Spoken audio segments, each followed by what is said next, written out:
And speaking of ballot questions, in addition to choosing the next governor on November 2nd, voters will be asked to cast votes on 3 ballot questions.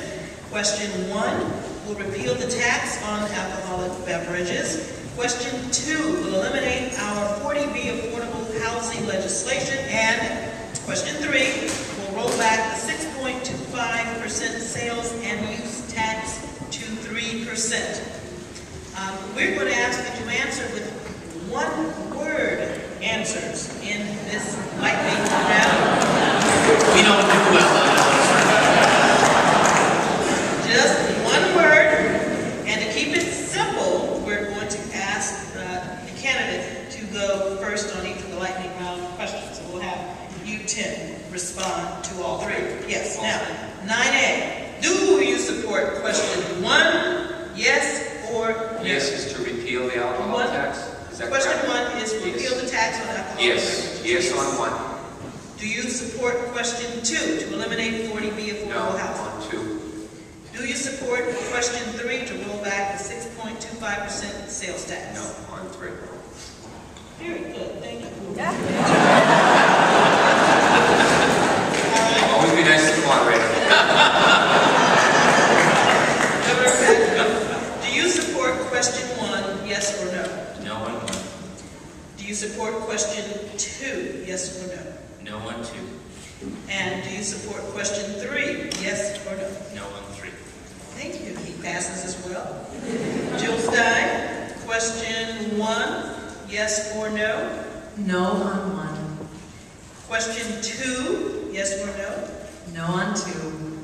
Question 3, yes or no? No on 3. Excellent, excellent.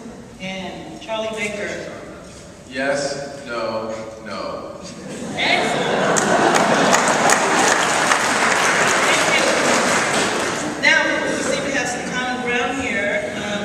For the harder part of this question, if question 3 passes, there will be an estimated $2.5 billion hole in the next governor's budget, according to the business-backed Mass Taxpayers Foundation. What are you doing in your campaign to actively defeat question 3? We'd like some specifics here, and we'll have Bob Patrick respond first.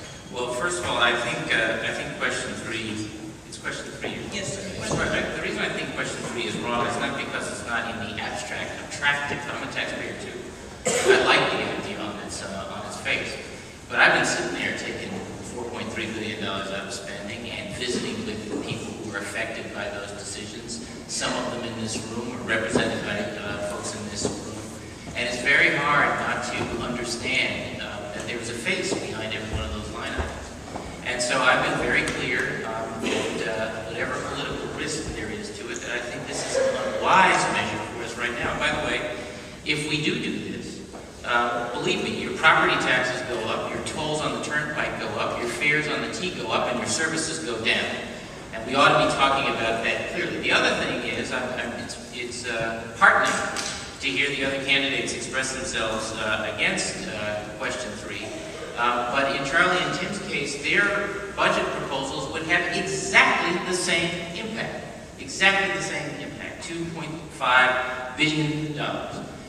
It's not that the time will come to talk about rolling back the tax rates, and we should, but the time is not right now. And Jill Stein, can you give us some specifics on what you're doing with your campaign to actively defeat question 3? Yes. We are likewise going out and making the case that we need fair taxes. And I think it's important to look at where this is coming from, that middle income and working families are paying twice as much of their income as millionaires are paying in state and local taxes. So working people are feeling very burdened by our current tax structure, where we've raised the sales tax, we've raised alcohol and other regressive taxes, and we've brought the income tax down, and when you add it all up, millionaires are paying half the rate that most people in this room are paying. So that doesn't feel good. People are angry about it. So what we're talking about doing is getting to fair taxes. We need to bring down the net rate that low-income people are paying at, and above all, we need to ask the millionaires at the top, who are making out like gangbusters anyhow, to start paying their fair share. And there are many ways that that can be done. For example, by raising the corporate tax rate back up, because while the sales tax is going up, corporations are paying less and less taxes with all these loopholes, and then the corporate tax rate. You're not hearing about that, but in fact taxes are very unfair. And if we're going to stop the likes of the sales tax rollback, we've got to get to fair taxes if we want adequate revenue. Thank you. Charlie? Baker. Let's remember that the reason this question, despite the significant impact most people believe it would have on public services, is currently being supported by a large percentage of the voting population is for two reasons. Number one, they believe state government's been playing by a different set of rules than they've been playing by for the past 4 years. And that's a fact. Just go out there and talk to them, as I've been doing for the past 15 months. Second thing is, and I hear this almost every time this issue comes up, you know, I voted to reduce my income tax to 5%, along with almost 60% of the people in Massachusetts in 2000. That was 10 years ago. And by the way, that particular increase in the income tax was originally passed in 1975. And at that point in time, it was called a temporary increase in the income tax. I usually only hear that from the older folks who go back to 1975. We have a group of voters out there who feel very disenfranchised from their government.